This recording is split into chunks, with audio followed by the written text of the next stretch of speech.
Well D K Shivakumar ಸಾರಥ್ಯದಲ್ಲಿ ನಡೀತಾ ಇರುವಂತಹ ಕಾಂಗ್ರೆಸ್ ಆಡಳಿತದ ಈ ಸರ್ಕಾರದಲ್ಲಿ ಯಾರಿಗ್ರಿ ಸಿಗುತ್ತೆ ಮಂತ್ರಿಗಿರಿ ಅನ್ನುವ ಪ್ರಶ್ನೆ ಬಹಳ ಜಟಿಲವಾಗ್ತಾ ಇದೆ. ಮಂತ್ರಿಗಿರಿ ಸಿಕ್ಕರೂ ಕೂಡ ಆ ಮಂತ್ರಿಗಿರಿಯನ್ನು ಉಳಿಸ್ಕೊಳ್ಳೋಕೆ ಅವ್ರದ್ದೇ ಆದಂಥ ಒಂದಿಷ್ಟು ಪಟ್ಟುಗಳಿದ್ದಾವೆ. ನಂಗೆ ಆ ಖಾತೆ ಕೊಟ್ಟಿದ್ರೆ ಚೆನ್ನಾಗಿತ್ತು, ನಂಗೆ ಈಗ ಕೊಟ್ಟಿರೋದು ಯಾಕೋ ಚೆನ್ನಾಗಿಲ್ಲ, ಈಗೇನು ಕೊಟ್ಟಿದ್ದಾರಲ್ಲ ಆ ಖಾತೆ ಇನ್ನೊಬ್ಬರಿಗೆ ಸಿಕ್ಕಾಪಟ್ಟೆ ಚೆನ್ನಾಗಿ ಅನಿಸಿರುತ್ತೆ.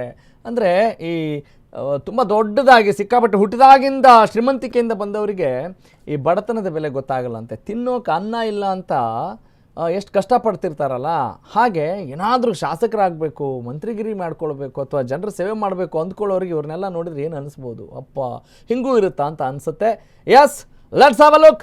ಡಿ ಕೆ ಶಿವಕುಮಾರ್ ಸರ್ಕಾರದಲ್ಲಿ ಯಾರಿಗೆ ಸಿಗುತ್ತೆ ಮಂತ್ರಿಗಿರಿ? ಸಿದ್ದು ಸಂಪುಟದಲ್ಲಿದ್ದಂಥ 10 ಮಂದಿಗೆ ಗೇಟ್ ಪಾಸ್ ಫಿಕ್ಸ್ ಅನ್ನೋದು ಸದ್ಯಕ್ಕೆ ಸಿಗ್ತಾ ಇರುವಂಥ ಮಾಹಿತಿ. ಡಿ ಕೆ ಶಿವಕುಮಾರ್ ಹೇಳೋ ಆ 15 ಜನರಿಗೆ ಮಂತ್ರಿಗಿರಿ ಖಚಿತವಂತೆ. ಸಿಎಂ ಡಿ ಕೆ ಬಣದ ಆ 15 ಶಾಸಕರಿಗೆ ಬಂಪರ್ ಚಾನ್ಸ್. ಓಕೆ, ಈಗ ಸಿದ್ದರಾಮಯ್ಯನವರು ಮುಖ್ಯಮಂತ್ರಿ ಪಟ್ಟದಿಂದ ಹಿಂದೆ ಸರಿದಿದ್ದಾರೆ. ಈಗ ಮಾಜಿ ಆದರು ಮುಖ್ಯಮಂತ್ರಿ ಸ್ಥಾನಕ್ಕೆ. ಅವರ ಜೊತೆಗೆ ಒಂದಿಷ್ಟು ಅತ್ಯಾಪ್ತರು ಅಂತ ಇದ್ರು. ಆದರೆ ಅವ್ರನ್ನೆಲ್ಲರನ್ನ ದೂರ ಇಟ್ಟು ಈಗ ನಮಗೆ ಬೇಕಾದಂಥವ್ರನ್ನ ನಾವು ಸಂಪುಟದಲ್ಲಿ ಸೇರಿಸ್ಕೊಳ್ಬೇಕು ಅನ್ನೋದು ಸಹಜವಾದಂಥ ಒಂದು ಒತ್ತಾಯ ಇರುತ್ತೆ. ಹಾಗಾಗಿ ಆ ನಿಟ್ಟಿನಲ್ಲಿ ಈಗ ಈ ಪ್ರಯತ್ನ ನಡೀತಾ ಇದೆ. ಹೈಕಮಾಂಡ್ ಭೇಟಿಗಾಗಿ ದೆಹಲಿಗೆ ತೆರಳಿದ್ದಾರೆ ಮುಖ್ಯಮಂತ್ರಿ ಡಿ ಕೆ ಶಿವಕುಮಾರ್. ದೆಹಲಿಗೆ ಹೋದ ಡಿ ಕೆ ಶಿವಕುಮಾರ್ ಕೈಯಲ್ಲಿ ಆ 15 ಶಾಸಕರ ಪಟ್ಟಿ ಇದೆಯಂತೆ. ಇವತ್ತೇ 2ನೇ ಪಟ್ಟಿ ಫೈನಲ್ ಮಾಡ್ಬೋದು, ಇದು ಬಹುತೇಕ ಖಚಿತ ಅಂತ ಹೇಳಲಾಗ್ತಾ ಇದೆ. ಸಂಪುಟ ವಿಸ್ತರಣೆ, ಖಾತೆ ಹಂಚಿಕೆ ಗೊಂದಲದ ಬಗ್ಗೆ ಚರ್ಚೆ ನಡೆಯುವ ಎಲ್ಲ ಸಾಧ್ಯತೆಗಳು ದಟ್ಟವಾಗಿ ಕಾಣಸಿಗ್ತಾ ಇದ್ದಾವೆ. ಸಂಜೆ ಅಷ್ಟೊತ್ತಿಗೆ ಗ್ರೀನ್ ಸಿಗ್ನಲ್ ಪಡಿಬಹುದು ಡಿ ಕೆ ಶಿವಕುಮಾರ್ ಅನ್ನುವ ವಿಶ್ವಾಸದಲ್ಲಿ ಡಿ ಕೆ ಶಿವಕುಮಾರ್ ರಾಜ್ಯದ ಮುಖ್ಯಮಂತ್ರಿ ಇದ್ದಾರೆ ಅನ್ನೋ ಮಾಹಿತಿ ಸಿಗ್ತಾ ಇದೆ. ನೋಡಿದ್ರಲ್ಲ, ಒಂದು ಗಮನಿಸಬೇಕು, ಅವ್ರು ಪದೇ ಪದೇ ಡೆಲ್ಲಿಗೆ ಹೋಗೋದು ಅಲ್ವಾ, ಅವ್ರಿಗೆ ಏನೇ ಮಾಡಿದ್ರು ನಮ್ಮ ದುಡ್ಡಲ್ರಿ, ನಾವು ಅವ್ರಿಗೆ ಸಂಬಳ ಕೊಟ್ಟು ಮುಖ್ಯಮಂತ್ರಿಗಳಾಗಿರ್ಬೋದು, ಸರ್ಕಾರ ನಡೆಸ್ತಾ ಇರೋದು, ಆ ಒಂದು ಭಾವನೆ ನಮಗಿರಬೇಕು. ನಾವೇ ಅಯ್ಯೋ ನಮ್ಮ ಕೈಲಿ ಏನೂ ಇಲ್ಲ ಅನ್ನುವ ಥರದಲ್ಲಿ ಇರಬಾರ್ದು. ಯಾಕಂತ ಹೇಳಿದ್ರೆ ಪ್ರಜಾಪ್ರಭುತ್ವ ಅಂದರೆ ನಿಜವಾದ ಅರ್ಥ ಅದೇ.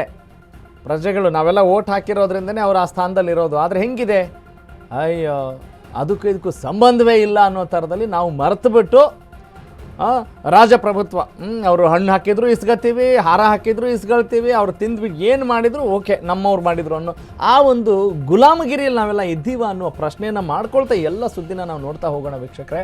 ಯಾಕಂತ ಹೇಳಿದ್ರೆ ಸುಮ್ಮನೆ ಹೆಸರಿಗೆ ಮಾತ್ರ ಪ್ರಜಾಪ್ರಭುತ್ವ ಅಥವಾ ಚುನಾವಣೆ ಅನ್ನೋದು ನಮಗೊಂದು ದೊಡ್ಡ ಹಬ್ಬ ಪ್ರಜಾಪ್ರಭುತ್ವದಲ್ಲಿ ಅಂತ ನಾವೆಲ್ಲ ಹೇಳ್ತಾ ಇರ್ತೀವಿ. ಆದರೆ ಅದು ಹೆಸರಿಗಷ್ಟೇ.